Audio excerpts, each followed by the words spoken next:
Have you ever wondered about the freedom of your decisions and if you're truly in control of your life? As a psychologist, I occasionally pondered these questions, for they were a key concern of one of my patients, Jeremy. He was soft-spoken, never lost his temper, and always apologized in case he missed a meeting. Despite his huge build, however, the man was terribly afraid of the outside world, suffered from a serious anxiety disorder, frequent panic attacks, dissociation, and the aforementioned feeling of not being in control of his life. During our weekly sessions, we often talked about the topic of dreams. Jeremy was often plagued by vivid nightmares, centered on loss, people leaving him behind and not being able to do anything about it. One day, however, he told me about a different dream. I listened as Jeremy outlined a nightmare centered on the loss of a dear friend that had haunted him for years. "Well, Jeremy, that dream, like many others," I started, but was promptly cut off. "No, Doc, that's not what I want to talk about." I waited for him to continue, but he just sat there, eyes downcast, and his fidgety fingers scratched over the fabric of his jeans. "It's what comes after," he eventually said, after taking a deep breath. "Are you talking about how you feel after waking up? The guilt?" Jeremy shook his head. "No, it's how the dream ends, how all my dreams end these days." "How do they end, Jeremy?" Once more he was quiet and seemed to gather himself, unsure where to start. I wondered what had him so worked up and why he was so anxious. "It doesn't matter what my dreams are about. I always end up at a different place. It's a path through a wide plain, but it's unlike anything I've seen before. I know you said dreams can be weird, Doc, but this one's different. It's a path, but also not. I feel like I'm traveling through a place I can't understand.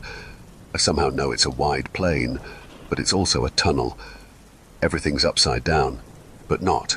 I feel like I'm moving in all directions at once, but also not moving at all." Jeremy continued to outline his dream, or he tried to. I could see how hard he concentrated, could see the frustration on his face. His fingers seemed to dig into his legs as he tried to describe colors and forms he'd never seen before, but couldn't put them into words. "It's just, I don't know, Doc. It's indescribable, outlandish. I don't know what this—" "Calm down, Jeremy, it's all right. At times our dreams might not make sense, but given what you told me, it doesn't end there, Doc. I wish it would, but it doesn't. Eventually I arrive at some sort of structure. I know it's a castle or a palace, but it's all wrong. The dimensions make no sense, and the walls are moving in all directions. It's like they are alive, growing from and falling into one another. I just can't describe it. After a while I enter this grand hall, this court where a banquet is held. There's all these things, these creatures or beings. They too make absolutely no sense." Jeremy's voice had grown erratic as he rambled on about twisted monstrosities, gaseous entities, angels and demons, but he said those were mere words his brain told him. Their shapes were too strange. Whenever he tried to think about them, his head hurt, because he never thought shapes like this could ever exist. For a moment he tensed up, and I saw him rub his temples, as if to fight an emerging headache. I watched him, ready to cut him short at any moment, afraid he'd end up having a panic attack. These beings, they are consuming something. I know it's rotten. I just know it. There's one thing though, Doc. One thing I can always see clearly. At the end of the hall there's a throne, and on it sits some sort of puppet or marionette. This damn thing. It's dressed up as a jester, grinning from ear to ear, staring right at me. There are strings leading upward from it, countless strings, but they aren't connected to it, not controlling it. Instead, the marionette is holding them in its hands and uses them to control the court, to make them eat the disgusting, rotten banquet. No, not just eat, to gorge themselves. This thing, I don't even want to think about it, about its grin. My God, I don't. Jeremy, it's all right, it's just a dream, there's no reason to... Do you know what it does, Doc? What it always does? Every single time it gets up and dances towards me, half floating, half walking, giggling and laughing, and all the little bells on its outfit jingle and jingle and jingle. Once it reaches me, it pushes its face right in front of mine, its giant grinning face.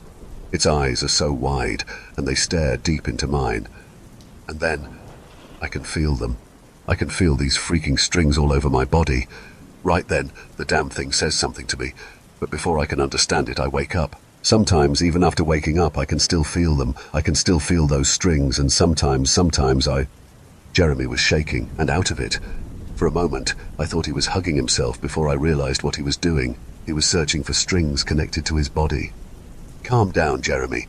It's nothing but a dream, a reoccurring one, just like many others you had in the past. As I said many times before, dreams can be weird, surreal even. There's nothing special about it. This dream is most likely a combination of your fears of losing control, fueled by some piece of media. Do you recall anything you've... It's not just a dream, Doc.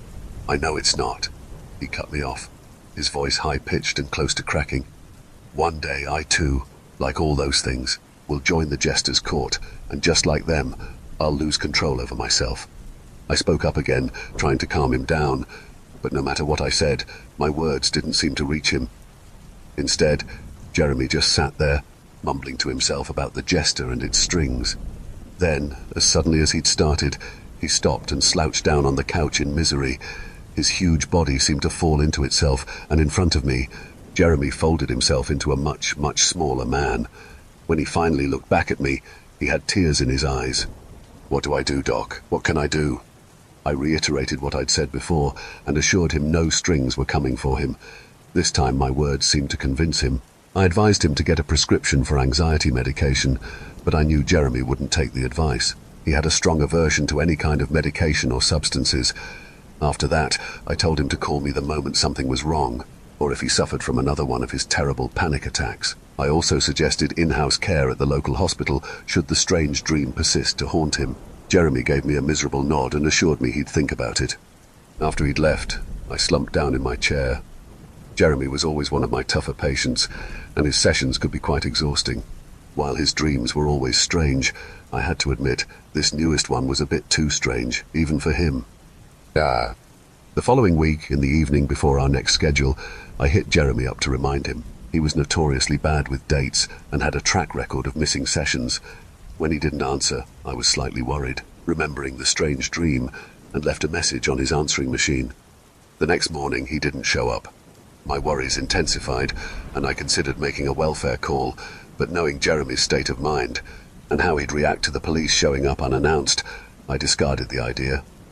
I reassured myself he'd get back to me eventually and would apologize for the missed session like he'd done so many times before. If not, I could check in on him on the way home. As it turned out, I didn't have to.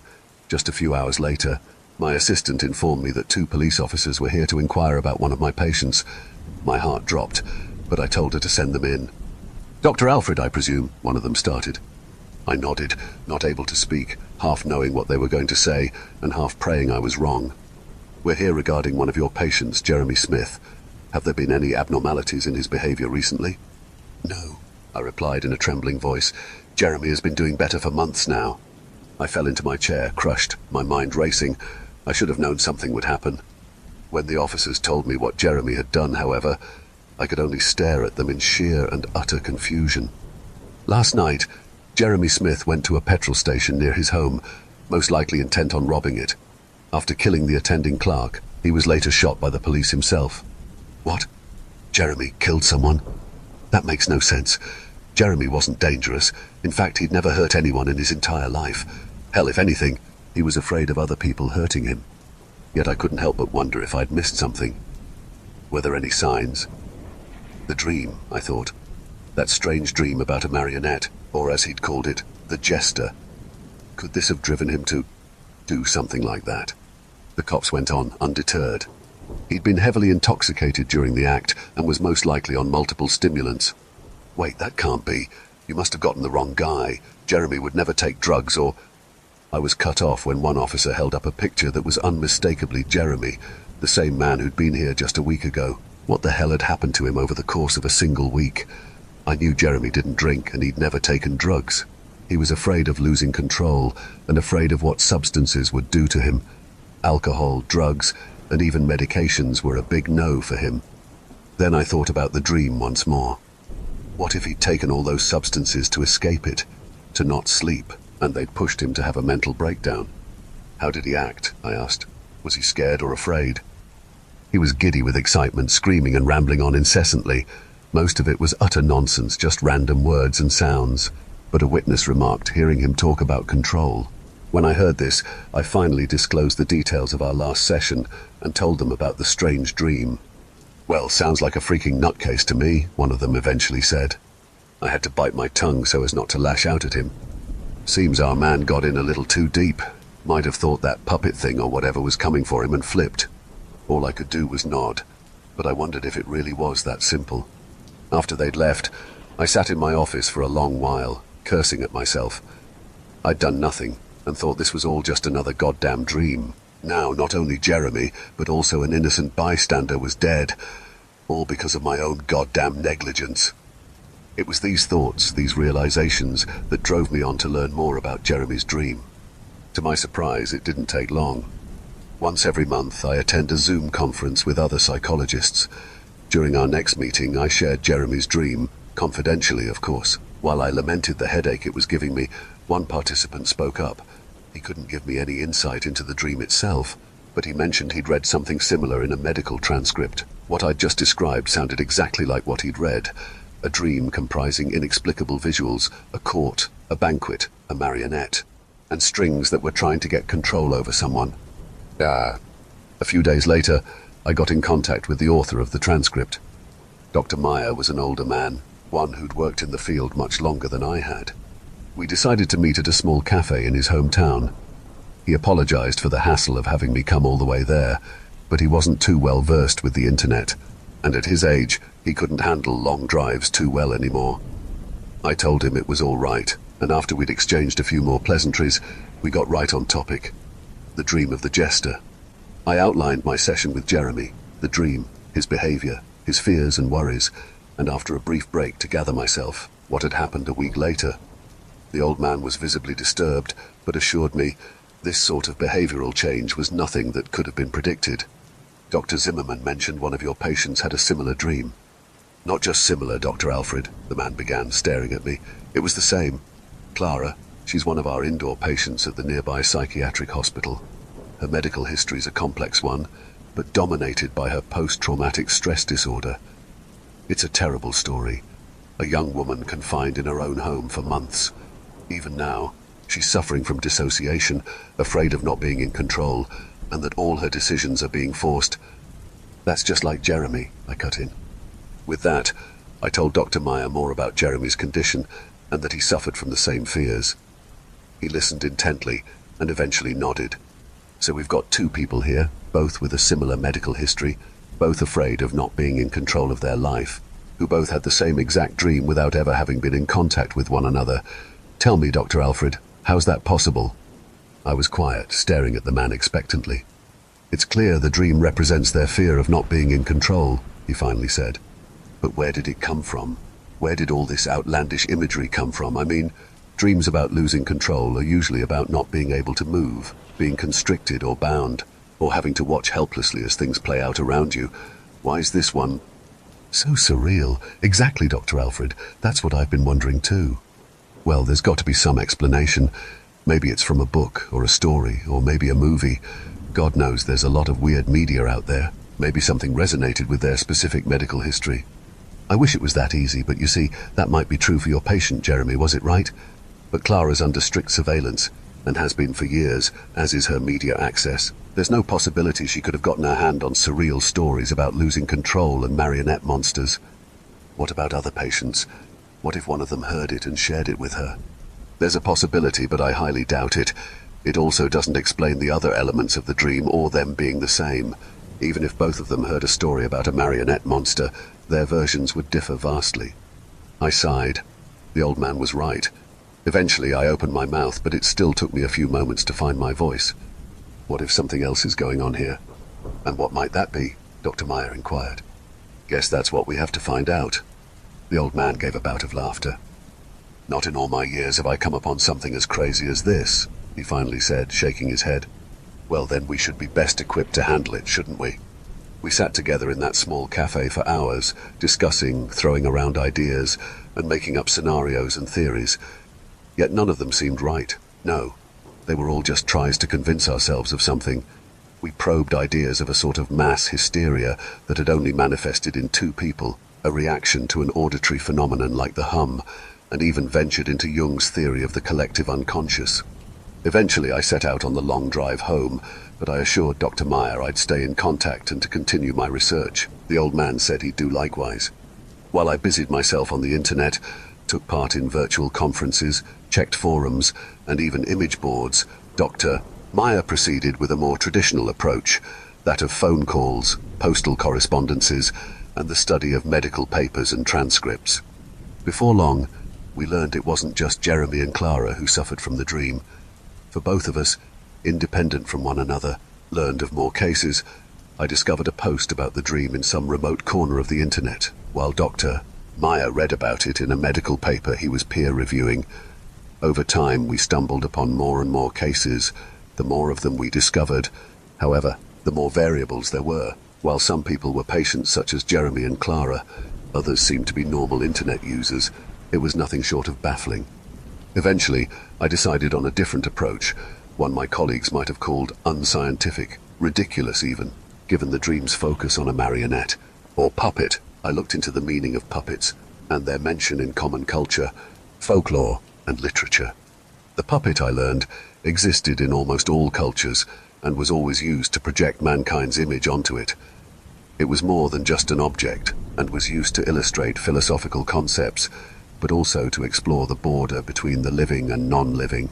In this regard, the puppet always represents something that exists in reality, either on the concrete or the abstract level, which humans can relate to emotionally. Yet while the puppet is less concrete and less relatable, people can find a deeper, more intimate connection with it. They are not molded after a specific person and aren't constricted by norm, ideology, or dynamic. Anyone can relate to it in one way or another. The most interesting of all puppets, I learned, was the marionette. It's a string puppet, its body light and ethereal. Its freedom of movement shows humanity's dream of flying, of being freed from the laws of physics.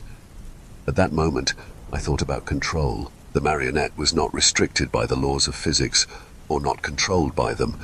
Instead, it seemed to be the one who held sway over them, just as the jester held sway over the dream's court. After this more general approach, I studied myths and works of literature which specifically used puppets as motifs and characters. I read the myth of Pygmalion, whose statue Galatea was given life, of Plato's cave in which the world itself is nothing but a shadow play projected by puppets, of Carlo Collodi's Pinocchio, and Gustav Meyrink's Gollum. It was Germanic literature, however, which first turned the puppet into a metaphor for the uncanny. Here it was associated with the double or the mask, and became a representation of the strange and bizarre. I couldn't help but nod to myself when I read this. Many of my patients were afraid of puppets, and I had to admit, even I found them mildly unsettling. I struck gold when I read the German expressionists. Their works held the most promising metaphor for the puppet yet, that of using it to describe the human condition. Here, it was used as a representation of a human being denied its freedom by an uncaring, indomitable society. Thinking about my profession, I could easily find parallels to this idea. As human beings, we're all governed by impulses, desires and fears we can seldom control. At times, I thought, shivering, we're all acting like puppets who are controlled by an invisible force. Then I began to laugh, shaking my head. What the hell was I even doing? Eventually, I gave up on this new approach. I had to, for no matter how deep I went down this particular rabbit hole, no matter how many books, myths, and interpretations of puppets I read, I found nothing that fit the rest of Jeremy's dream. It was too strange, too surreal, and different. How could stories of puppets conjure up strange planes, ruined castles, and rulers being usurped? No, I had to admit, I was straying ever further from it. In my next call with Dr. Meyer, I finally told him about my research, lamenting the futility of my approach and the time I'd wasted. It's unscientific, I said, to look at books and old myths. What was I even thinking? When I said this, the old man scoffed. There are no wrong approaches, no wrong questions, Dr. Alfred. You thought out of the box and tried an approach I didn't even consider. And after reading all those books, I found nothing. Oh, but you did. While the dream is unique and not related to any of the common depictions of puppets or marionettes, one can't deny the dream's ending is clearly related to the myth of the puppet and is a representation of a human being denied its freedom, as you put it. Well, but we already talked about the dream's relation to Jeremy and Clara's fear of not being in control, of being, you could say, puppets. Other than that, we've got nothing.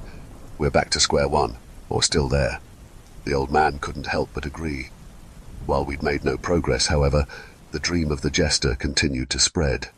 More than once I was contacted by colleagues or acquaintances in the field, inquiring about the strange puppet dream, for it seemed to have become a topic of curious discussion in certain circles.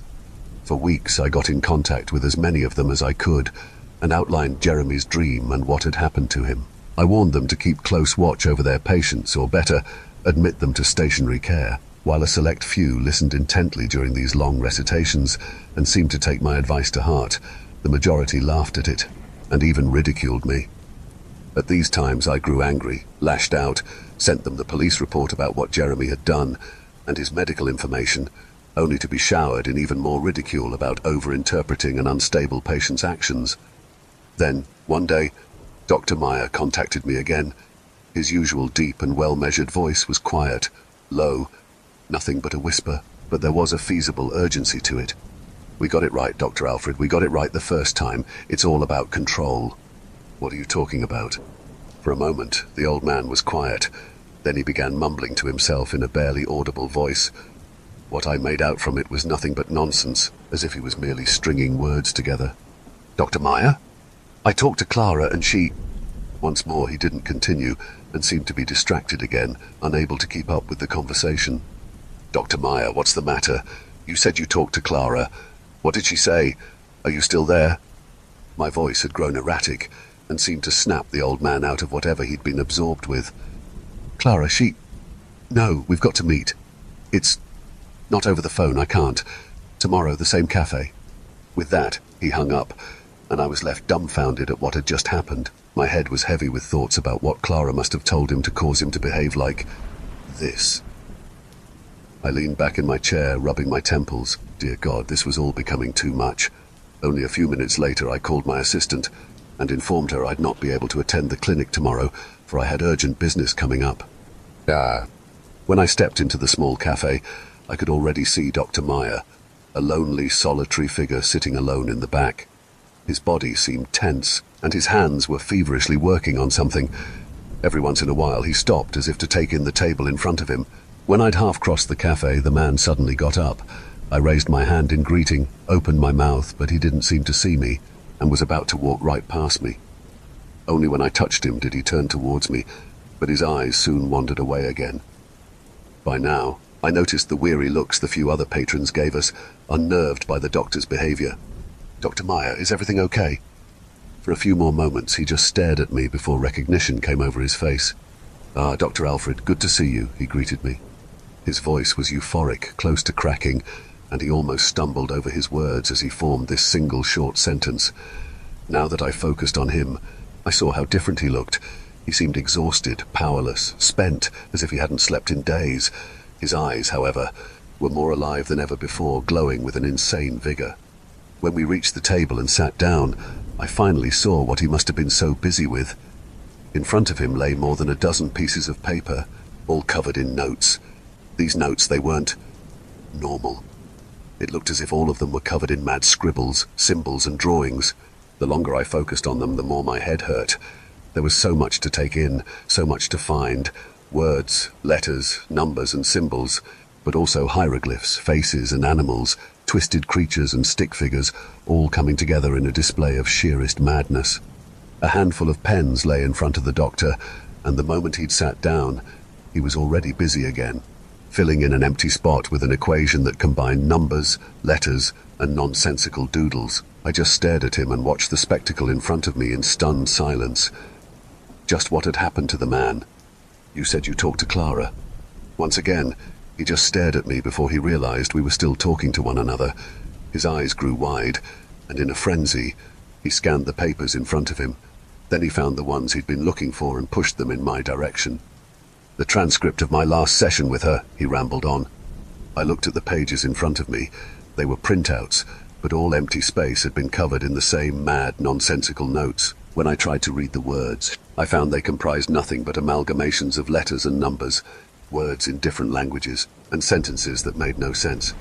"Dr. Meyer, what's—" "Read it." "What?" "Just read it, for Christ's sake," he snapped at me, a concentrated look contorting his face. Then he went back to whatever he was working on. As I looked over the transcript, Dr. Meyer was as fidgety as before. One moment he was scribbling on his pages, the next he jerked around, staring at a random object or another of the cafe's patrons. More than once, he got up and paced the room before he realized what he was doing and sat back down.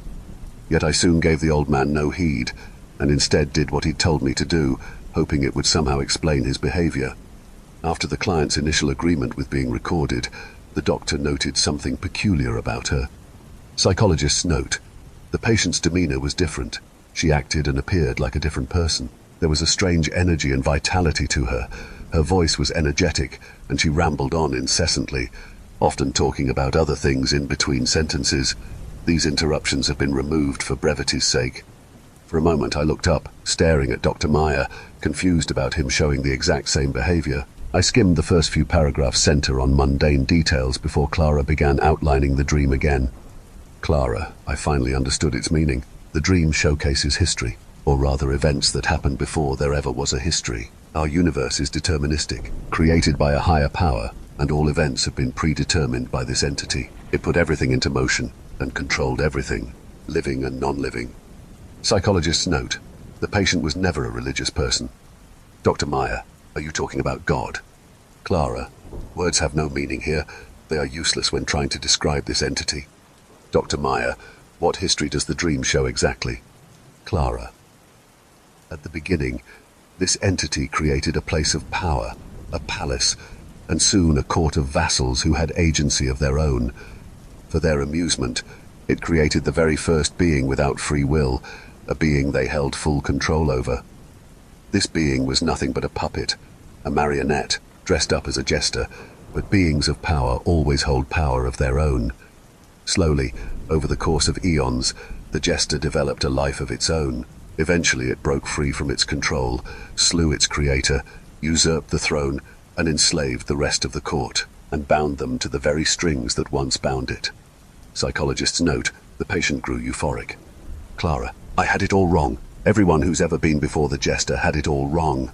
I thought it was trying to control me with its strings, to enslave me as well. Instead, it revealed the existence of my very own strings, the control I was under, the deterministic forces of the universe. At that moment, I finally understood what it whispered to me. It asked me if I wanted to be free, if I wanted to have true agency over myself and my life, and if I wanted to know the meaning of true decision, of true freedom. I accepted instantly. All I ever wanted was to be the one to be in control, to be free. Psychologists note, the patient's face distorted into an expression of terror, and tears began streaming from her face. Clara, I shouldn't have done it. I shouldn't have. Dr. Meyer, why? Clara, you wouldn't understand, Doctor. There's no way anyone still bound could understand. Psychologists note, at this point the patient began weeping, which soon turned into screaming, requiring sedation. I looked up once I was done, putting down the pages, confused, staring at Dr. Meyer. Was this the reason he'd gone mad? Because of Clara's ramblings? The doctor was still absorbed in his notes, but when I cleared my throat, he looked up, staring at me expectantly. I read it, but after the session was over, I disregarded it as nonsense, but then... Oh, come on, Dr. Meyer, you're a man of science, I snapped in a state of half anger, half ridicule. You can't tell me you trust in this weird story of God creating a deterministic universe and some crazed marionette, I don't know, taking over? Dr. Meyer stared at me. For a moment he opened his mouth, and a strange sound escaped it before he closed it again. His face was distorted in an effort to find words to speak. By now the rest of the patrons were staring at me, muttering to one another, surprised at my outrage. Even the owner sent yet another annoyed look in our direction. I quickly got up and apologized to the man, reassuring him everything was fine. On the way back, I saw the doctor had plunged a syringe into his arm, and before I could say anything, he injected himself with whatever was inside. Medication, I told myself. It had to be some medication he needed. After a minute, however, he tensed up, was covered in sweat, and his face was distorted by what I could only assume to be pain. Dr. Meyer, what the hell did you just... I had my phone in my hand, ready to call an ambulance, but the man had already calmed down. I'm fine, Dr. Alfred. But I need to be able to speak, to explain properly, if only for a bit. Even if you tell me you're fine, there's no way. Let me talk, Dr. Alfred, he cut me off. I opened my mouth but closed it again when I noticed that the mad glow in his eyes was gone, and for the first time, his face seemed clear. No, I didn't believe it. Of course I didn't. It's nonsense, nothing else. Clara's own interpretation of the dream, that's all. But I wondered about something else, about control, about decisions and freedom. You know the meaning of determinism, don't you, Dr. Alfred? I looked up and nodded. It means free will doesn't exist, and the world and all our interactions are predetermined, right? Just like Clara said. Now what if I told you our world is indeed deterministic? But that theory has been disproven countless times. You can't seriously suggest that because of some strange dream. The man held up his hand to stop me from going any further. For days, I was obsessed with it. Not just control, decisions and freedom, but the dream itself. The marionette, the jester, the ghastly court, and how Clara described it. And then what, Dr. Meyer? I was there. One night I found myself amongst the jester's court. But you said it yourself. After your session with Clara, you pondered on it for days. Hell, we both bothered with it for weeks now, even months. You've heard it so many times, thought about its details, and eventually your mind created its own version of it. You wouldn't understand, you couldn't. I felt them, those strings, my very own strings, or rather, I felt their absence, the absence of the control they held over me. What? Just like Clara. I heard the jester's words, and I answered I wanted to be free. I mean, who wouldn't? Who wouldn't say yes? Upon waking up, I felt different. And for the first time, the very first time, Dr. Alfred, I understood what it meant to be truly free, to be able to make my own decisions. I stared at him and waited for him to reveal he was joking, but his face showed not the slightest hint of humor. Had all this been too much for him? Had he snapped? This is nonsense, Dr. Meyer. Get a grip. All we're talking about is a silly dream. Like I said, you can't understand, Dr. Alfred, he said once more. It's not up to you. It's not your decision to even try to understand. How could you do something that's impossible and not part of your predetermined path? Oh, for fuck's sake. If all your actions, all your decisions are predetermined, how could you ever think for yourself? How could you stray from it? How could you comprehend what freedom and decisions even are? I couldn't help but laugh. So, what's it like? I humored him. What's it like to be truly free, Dr. Meyer? Instantly the man's expression changed, and a dark look came over his face. It's terrifying, the most terrifying thing in the entire world. The crushing weight of decision, it's so overwhelming. The human brain isn't made for it. It's not in our capacity. Every second, every moment, thousands of different thoughts. The doctor's face was nothing but a visage of purest despair. For a second I shivered at his reaction, his face, and for the first time I thought about what he'd said. I truly thought about it. The crushing weight of decision, as he'd called it, and I remembered his behavior, the way he'd acted. Freedom is an illusion. I thought I'd escaped the cage, only to find myself in yet another one even more constricting than any other could be, even more tightly bound. No, freedom is a cage, the one true cage. Suddenly his eyes grew wide, and he focused on me and only me. Who's more free, Dr. Alfred? The one whose choices are made for him, or the one confronted with an unlimited number of possibilities? All this because of a dream? I asked, picking up his notes. All this madness because of a silly dream? And what if it's just that, Dr. Alfred, just a silly dream? I was starting to get confused. He'd been going on about nothing but the dream, what it did to him, and how it made him think and feel, and now... You said you felt them. Those strings, I mean. I thought you meant they were real, and the jester and his court, that all of it truly existed. To my surprise, the old man burst out laughing and began shaking his head. Consider this, Dr. Alfred. What if this dream is not the cause, but a mere byproduct? What if something's changing in the human brain, or the universe at large? Maybe the universe, and in consequence, our minds too, are indeed deterministic and driven by predetermined decisions. What would happen if that changed, and nature found a way to break these bonds? Could not this change cause the mind to conjure up this vision, this outlandish, surreal dream as a representation of the control we're under, and give us a way, a means to break free, by metaphorically tearing apart the strings that bind us? So, you're saying people are having this dream because they realize they're not in control and questioning it. But then why's the dream always the same? How's every single person coming up with the same images? How's that possible? Is it the same, though? What do you mean? That was the very first thing we ever talked about, that Jeremy and Clara's dream was exactly the same. Remember how they were describing it, Dr. Alfred? How everyone was describing it? What do all their descriptions have in common? I don't... That it's outlandish, indescribable, unique. It's something that fits nothing they've ever seen. Images that defy understanding. Colors, forms, and creatures that shouldn't exist and have never been seen before. So how do we know it's the same? But the plane, the court, the jester, those are always the same. How do you describe a plane? I began detailing a wide, rich meadow against a backdrop of distant forests. Yes, but how'd someone describe it who lived in a different area, a different country or climate, Alaska for example? What the dream showed me was nothing but an outlandish mesh of colors and forms that made no sense. Yet my brain somehow connected it to the word plane, because it was the closest to what I was seeing. But the palace, the court, I mumbled. Merely our brain finding words to describe what's otherwise indescribable. A palace is a place of power, the residence of a ruler. What do rulers do? They control their subjects. The jester, the puppet, it's a stand-in, a double, the representation of our fear of being bound, controlled, just like the German expressionists said. But wresting control of a ruler is revolution, often by killing said ruler, enslaving his confidence, his court, and placing oneself on the throne. What if this dream is nothing but a representation of our mind breaking free?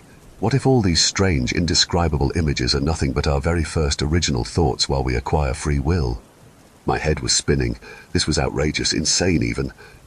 So what you're saying is it's all just that, a dream, the result of our brains changing, because we realize we're not in control, question it, and thus, Dr. Meyer nodded. But if that's correct, and if it's our questioning the control we're under, wouldn't it mean us going around talking about it? Once more he nodded. You can't expect me to believe any of this. This is just... Of course I wouldn't. It's impossible for you after all. For another moment the old man stared at me. Then he gathered up his papers and pens and got up. Wait, that's it. You're telling me this entire ridiculous story, this stupid theory of yours, and now you're just leaving. There's no freedom for us, Dr. Alfred. It doesn't exist. Be happy about your own ignorance. Be happy you're not in control. If you truly want to be free, free of it all. With that, he turned around and headed for the door. I called after him, asked him to elaborate, but he didn't react anymore. By now, and from his behavior I could tell, he was back in his own world. I knew he didn't hear me anymore, and I knew there was no way of stopping him. I told myself, the old man must have snapped from thinking about this ridiculous dream for too long. That's all there was to it. Then I began thinking about my life, about my decisions. Why'd I become a psychologist in the first place? Why'd I attended university? Correlations, of course, because of correlations. My mother's influence, Grandpa's lavish collection of books on psychology and the human mind, and all the things he'd taught me. I wondered if any of my decisions had ever been my own. What if Dr. Meyer was right, and all of them had been made for me, and were the result of all those influences around me? What if my life had indeed been predetermined? To do what? To bring me here and to listen to this crazy old man's outlandish story? I leaned back in my chair, laughing to myself. Yet for a moment, I couldn't help but feel around for invisible strings that were controlling me. And for the blink of an eye, I could almost feel them sliding through my fingers.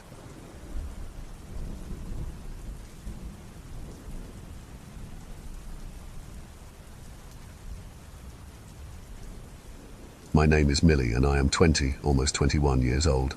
I need help from someone not in this psycho town. Not many kids can say they have a superhero for a father. My dad was an amazing man. He was the coolest person in the world. Known as our town's superhero, I guess you could liken him to one. Dad doesn't wear a cape, and I'm pretty sure he can't fly. But he does use his newfound abilities for good, bringing down every psychopath who tries to play supervillain. We are pretty small, impossible to find on a map or even a Google search. Dad has been protecting us way before I was even born. Nobody knows how he and a number of others acquired their abilities. There were rumors of a chemical explosion in the power plant 17 years ago. Some people even believe my dad is from a different planet, while others are convinced he is part of natural human evolution. All wrong and a lot more easily explained. Why don't the rest of the world know about our town? My best answer would be because you can't. On the outskirts of town, a mental barrier exists. It is invisible, only affecting you when you leave. I've only experienced it twice, and both times were horrific. It's like having your mind picked apart. Like drowning inside your own skull. every part of you bleeding away until you are nothing, a soulless, mindless shell sitting on the side of the road with barf staining your shirt. Every memory of this town and its inhabitants is torn from us. Last time I remembered nothing but my name. It didn't take Dad long to find me. Last year, a popular Twitch streamer managed to sneak inside. But just like the mental barrier, everything that happens in this town stays. He was pretty pissed when his stream failed to go live. The guy forgot our existence as soon as he stepped out of town. Do you know the Sims 2 game on Nintendo DS? I never played it, though I did watch walkthroughs on YouTube. We are kind of like Strangeville, minus the aliens.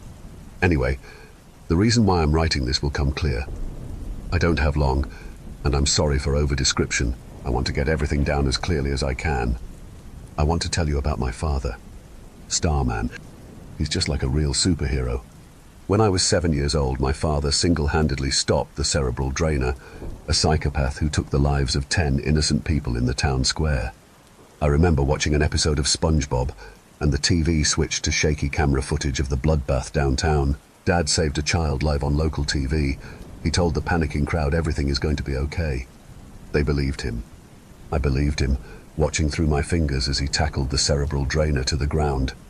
I admit I was scared of him at first. Human beings aren't supposed to have freakish glowing eyes with the ability to rip through human flesh. Laser eyes are fictional, but this is the closest I've seen to the real thing. Dad explained it to me in detail, but I still can't get my head around it. The mutation is most prevalent in the eyes and acts kind of like a geyser, but with energy, or something like that. When I was 12, Dad took down Ratface, a homeless-looking guy who filled the streets with disease-ridden rodents. Ratface was more pathetic than scary. His beady eyes twitched like living things. Our town eventually began to trust my father with protecting us.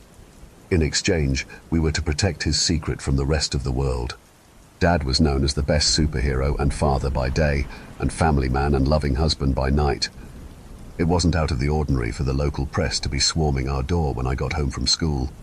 Since town kids can't leave, unless they're either granted special permission or are the children of villains, the rest of us continue our education until we are 25 years old. The idea of leaving town and immediately forgetting our identities isn't exactly appealing. We call it the third senior years.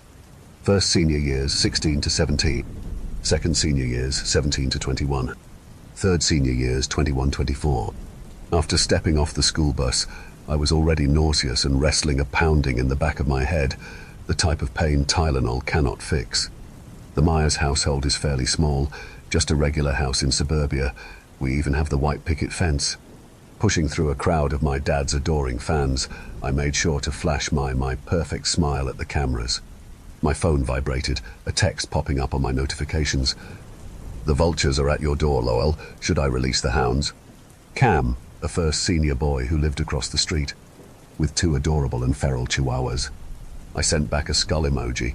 The last time he set them on fans and press alike, I was unfairly grounded for 3 days.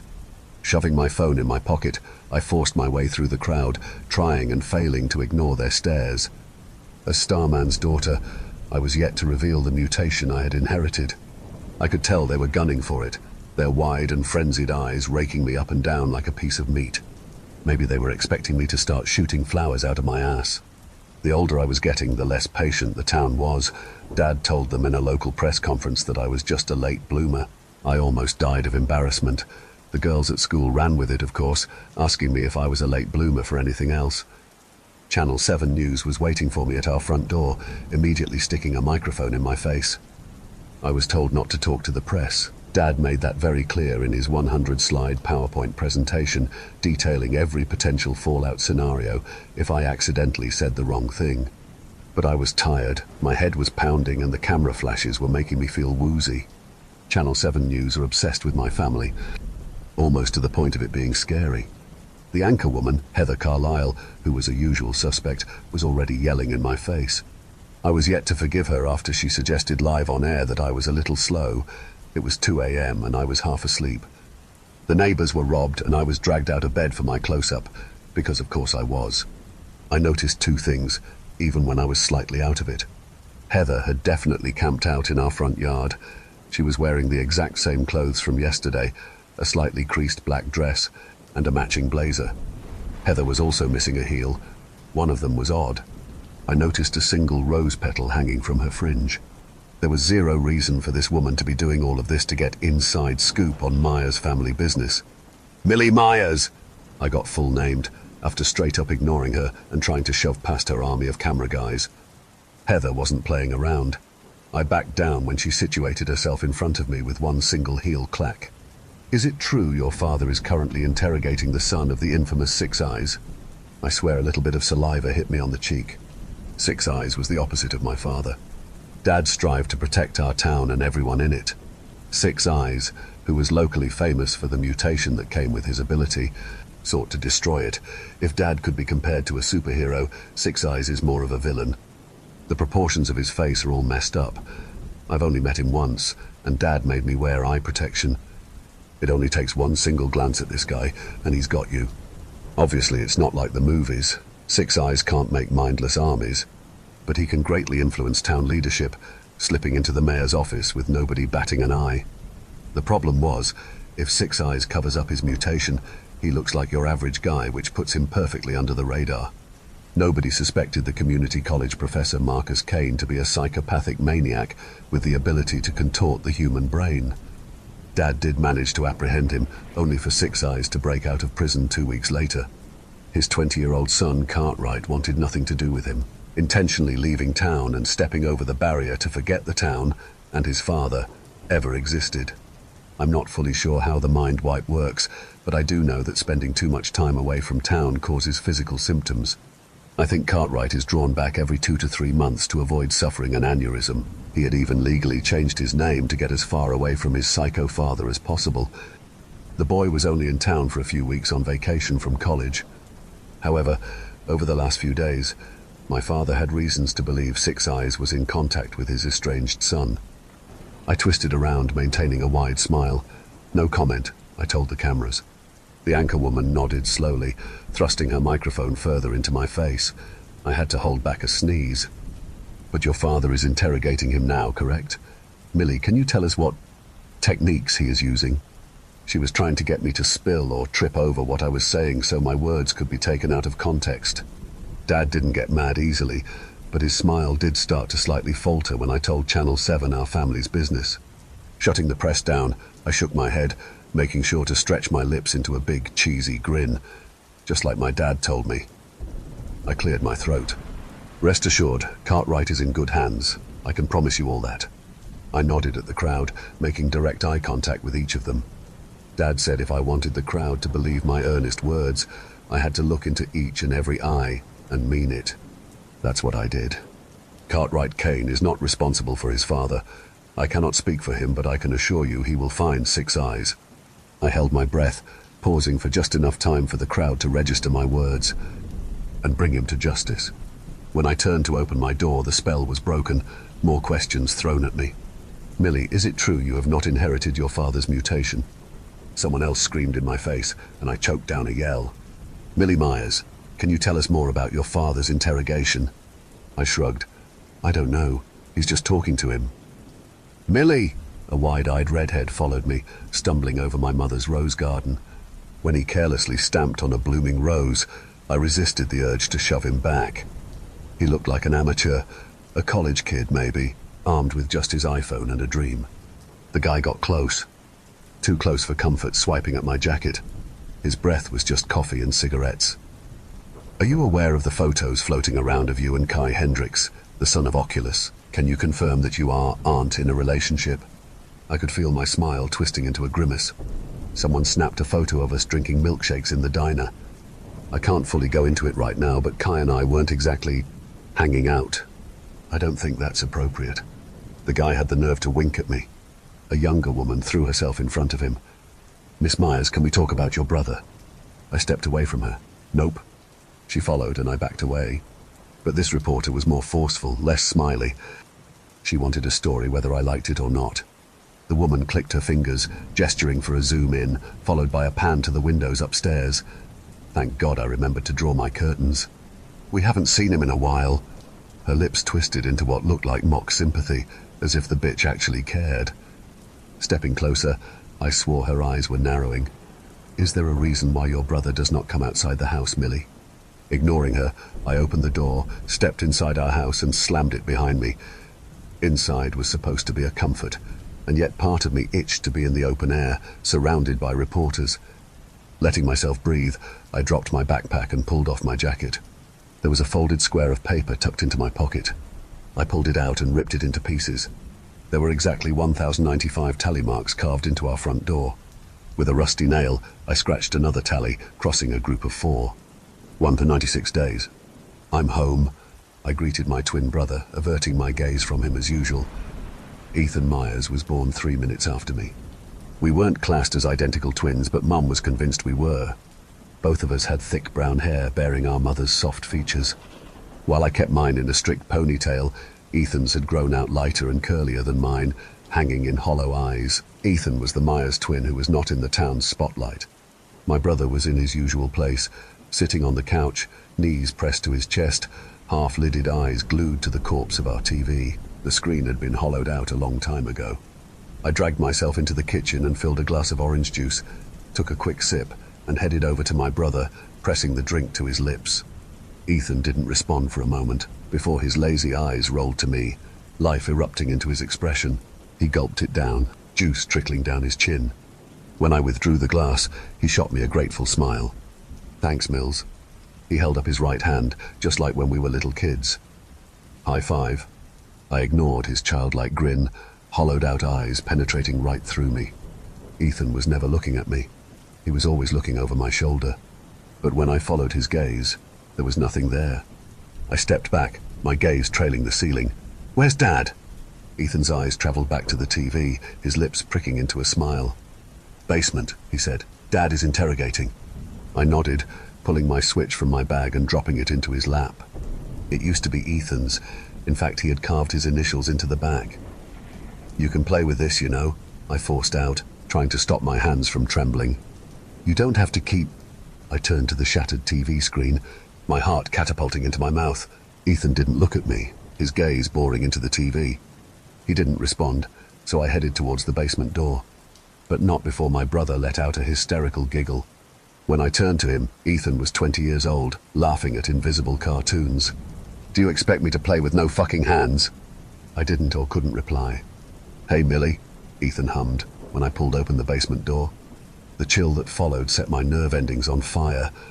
My brother's voice was deeper, no longer the childish giggle I'd gotten used to. In the corner of my eye, his head turned towards me.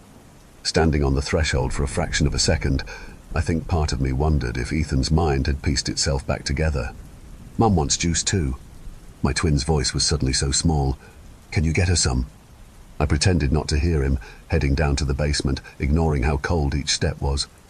The best part of my day was visiting my father while he was working.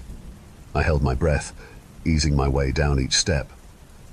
Hey, Dad, I called, dragging myself through the dark. I always made sure to announce my presence. Dad, I pulled my lips into the biggest, cheesiest smile. I'm home. Pumpkin, Dad's voice echoed from the bottom of the stairs. How's my favorite girl doing? Moving further down the stairs, I could hear screaming, wailing, sobbing. There were specific rules I had to abide by when stepping inside the basement. I had to be extra quiet if my father was doing starman business. Over the years, though, Dad had relaxed the rules a little. When I pushed through plastic sheeting, my father had already opened up Cartwright's head. It's not like I was surprised. He'd moved away from the interrogation stage a long time ago. Starman stood in a simple suit and tie, a white coat draped over the top. My father was young for his age, dark brown hair and pale features. Cartwright didn't look so good lying on his back, half-lidded gaze glued to the ceiling. I could see sharp red spilled across the floor and the bed he was strapped to. Starman loomed over him, cradling the boy's jerking head between blood-slicked gloves. The closer I got, I could see the exposed meat of the boy's brain leaking from the pearly white of his skull. Closer. Cartwright's body was quaking, his wrists straining against Velcro straps. My father's fingers gently stroked across the pink of his brain, tiny sparks of electricity bleeding from his index. Starman's grin widened, and I watched the villain's son writhing under his touch. I could see the tiny sparks of electricity running from Dad's fingers, forcing his victim into submission. The villain's son's eyes rolled back. a wet-sounding sob escaping his lips. He was still conscious and could feel everything. Starman lifted his head, his eyes finding me. "Sweetie, how was school?" He let go of Cartwright's head, delicately changing his gloves for brand new clinical white ones. "Your summer school teacher called about a certain test you have been trying to avoid." Dad tutted, swiping his bloody hands on his coat. When Cartwright tried to wrench from the bed, he knocked the kid back down with a laugh. "Millie, I did say, there will be consequences if you flunk summer classes." Dad let out an exaggerated sigh. "Yes, I know you would rather spend the days playing with your friends, but you were the one who failed all of your midterms." He gestured for me to come closer with a blood-drenched glove, and I did. Starman prodded a single finger into the raw flesh of Cartwright's skull, and the boy screamed, writhing, blood running thick from his nose. "Do I need to take your phone away, How about the senior trip to New York? Millie, I don't have to sign the permission slip." He turned back to the villain's son, hanging over the boy with a laugh. "What do you think, kid?" He cleared his throat. When Dad nodded at me, I laughed too. "Young Mr. Cartwright, the human brain does not have nerves, so I don't know why you're screaming. It is quite embarrassing for a boy of your age." He slapped the boy's cheek playfully, and Cartwright wailed. 1 to 95 days, I thought, watching my father torture the man. 1,095 days since Starman walked into our house, burned down our door, and announced himself as our new father. I was 18 years old and I had plans. I had gotten into my first choice college. Mom was going to grant me special permission to go out of town. Ethan and I were watching TV in the living room, and there he was. Starman, with his signature grin, standing between the melted remnants of our front door. Stella, our little sister, squeaked in delight. "Starman!" She jumped off of the couch. Ethan gently dragged her back, holding her to his chest. "Hey, Mom!" he yelled, his voice shaking. "There's someone at the door." Starman chuckled, taking a step inside our hallway. "Oh no, I'm not here for your mother." 1,095 days since he murdered our mother, lasering her head cleanly from her shoulders when she threw herself in front of us and begged him to take her. There was wet warmth running across the concrete floor. I barely noticed, hopping over it. 1,095 days since Starman burned our little sister alive in front of our eyes. Starman didn't want 3 children. He wanted 2. 195 days since our father nailed wooden planks over the door, announcing Ethan and I as his legacies. Ethan started to spiral.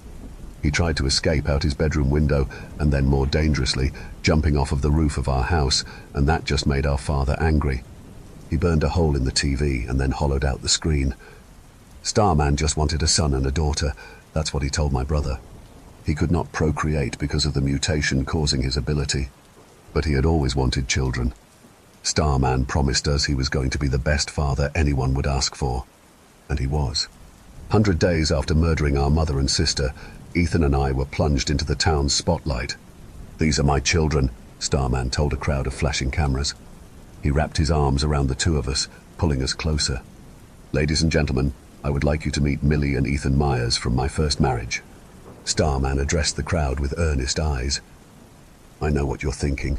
And no, these 2 are little rascals." He ruffled our hair a little too hard, and I made sure to laugh and smile and not cry. "Millie and Ethan do not share my mutation."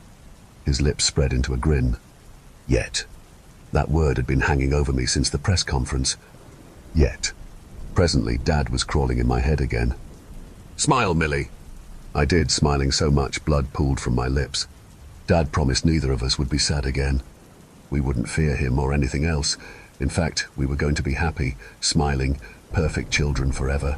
His shining legacies he would dangle in front of the town on our 21st birthday.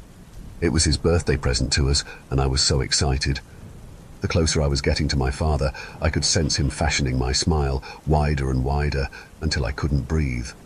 He didn't care that I was bleeding, that my eyes were stinging. All he cared about was that I loved him as my father.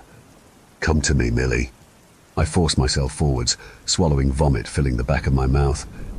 If I screamed, I would end up like my brother. Ethan was on a permanent timeout until his 21st birthday. Starman was yet to forgive my twin trying to stab him at Thanksgiving dinner. Dad said Ethan's mental state was puberty, but I was more akin to believing it was a mixture of trauma, as well as our father's attempt to poison my brother with his mutation, which almost killed him. Dad was smart enough to stop the procedure before he killed his only son. I blinked, my legs buckling, footsteps faltering.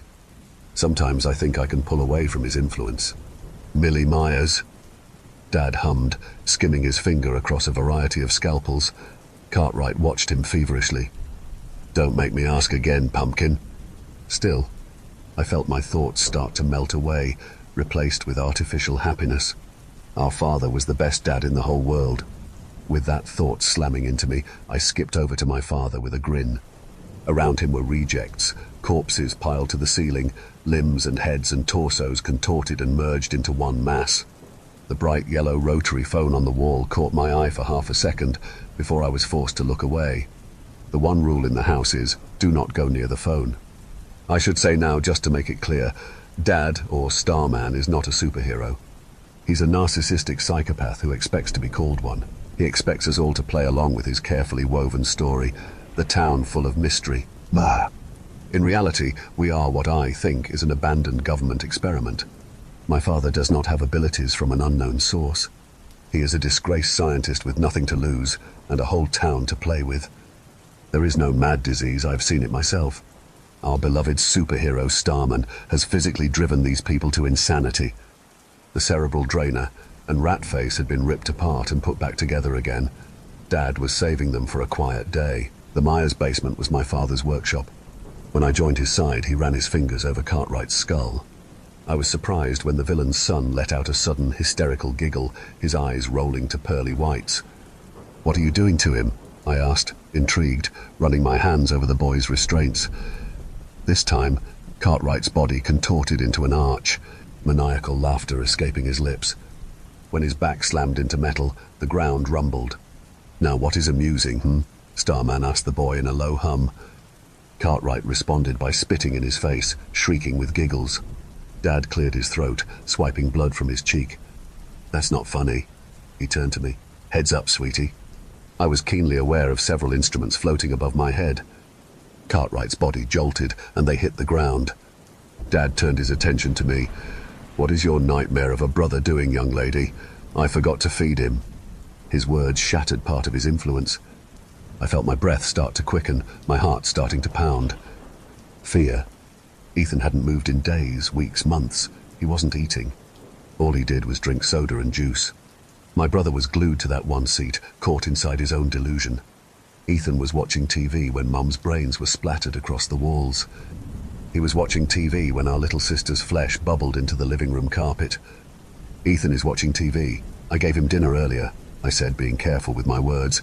"What are you doing to the villain's son?" I pointed to the boy's contorting fingers. They turned clockwise, straining under harsh Velcro straps.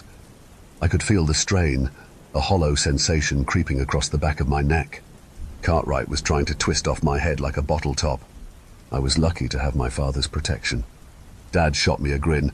"Well, you see, Millie," he said, shoving the hysterical boy back onto the bed. "Madness." I saw it in his eyes, igniting every part of his face, running through his nerve endings. That is what made a so-called villain, what we all saw on the local news. It was the loss of humanity, logic quite literally burned from the brainstem. Complete, unbridled euphoria, accepting insanity. I had already seen this exact look. The cerebral drainer's psychotic grin. Ratface's all too familiar and horrific chittering laugh. Six Eyes Alice in Wonderland smile. Dad rocked the boy's head back and forth. Cartwright giggled along, his gaze finding nothing, penetrating nothing. His hands went limp, and he gave up trying to yank my brain from my skull. We can't have superheroes without villains, can we? "But you're not a superhero, Dad," I said, maintaining my smile. Dad made me feel crazy. He made me feel like I too was going to end up like Cartwright. "You're a sociopath playing God." Dad laughed. "Now that's a tone I don't like." I was treading dangerous territory, but I needed answers. "Professor Lockhart," I said, "was that your name?" He didn't flinch. "Millie, I will cancel your field trip."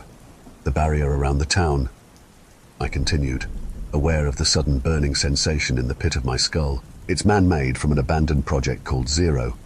The words choked in my throat. I felt them physically dragged through my lips. They dripped down my chin in thick beads of red.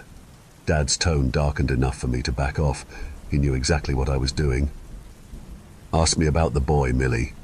I reached out, poking the boy in the face. Is he like his father? Dad almost looked proud. Oh no, honey, he's better than his father. Six Eyes was a mistake. His son is already setting an example.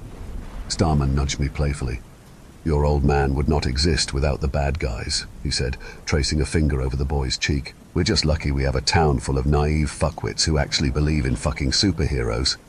I forced myself to laugh along. If I didn't, my brain started to boil. Cartwright laughed harder, hard enough to send him toppling off of the bed with a wet, meaty-sounding smack. I was partially aware of my body reacting. My breaths quickened, a thick slime creeping up my throat. I think I stepped back. I think I almost screamed. I forgot his head was hanging open, half of his brains leaking out. But I don't think Cartwright needed a brain anymore. Whatever was left of it was blackened, thick, poisoned streaks running up down what had been healthy pink and grey. My dad scooped him up and plonked him back onto ice-cold steel. His laugh was fake, manufactured, programmed directly into his mind. Part of me wondered if this was his father's fate too. Six Eyes. Was he a result of my father's experiments? The crazy thing is, the more I want to scream, my chest heaving, fear starting to gnaw away at me, the stronger my father's influence is. The villain's son was stitched back up with not even a hair out of place and thrown into the back with the other finished minions. If he recovers well, Cartwright, son of Six Eyes, will be going on a town rampage very soon. Well, he is the villain's son after all. Instead of screaming, I smiled. Dad taught me everything about cutting up humans. Human brains were so easy to manipulate. Because humans were bad, he told me. The people like my dad were better. I grabbed a scalpel, sticking it into Cartwright's hand. His whimper of pain collapsing into hysterical laughter didn't give me hope. If he reacted positively to a blade going through his skin, he wasn't worth saving. Once that thought crossed my mind, however, I really loved my dad. The mental declaration almost sent me to my knees. Go upstairs and do your homework, Dad said, wheeling Cartwright into the back room. I'll be upstairs to cook dinner in 10 minutes. I'm thinking pizza. Sure, Dad. His influence was like a wire wrapped around my throat, cutting through my mind. Squeezing. Oh, and Millie. I didn't turn around. Yes? Chocolate or strawberry frosting for your birthday cake? I froze, my smile stretching right across my face. He knew my answer. Dad baked us a cake 4 hours after I trashed the slimy remnants of my little sister. Starman forced me to peel my sister from the carpet and dump her in a trash bag. I could still smell her charred flesh hanging in the air. Starman made a giant chocolate cake and frosting. He made us eat every single morsel. Every bite was agonizing. Chocolate, Dad, I said, swallowing my lunch. Dad chuckled, and somewhere in the back, Cartwright started laughing again. Starting as quiet giggles, they became full-on heaving shrieks. Starman ignored him. That's right, Princess. I nodded, heading back up the stairs. Greeting my brother, I cranked the Alexa to full volume. I always listen to music when I'm doing my homework. Filling a glass of water, I held it to Ethan's lips with 4 fingers. Ethan downed it in 4 gulps and then nodded in one single motion. I tightened his restraints, just like Dad told me to. Starman may be a highly intelligent psychopath, and I am fucking terrified of him, but he is yet to notice my brother is not as brain dead as he thinks. Yes, he still watches TV, but he's also thinking,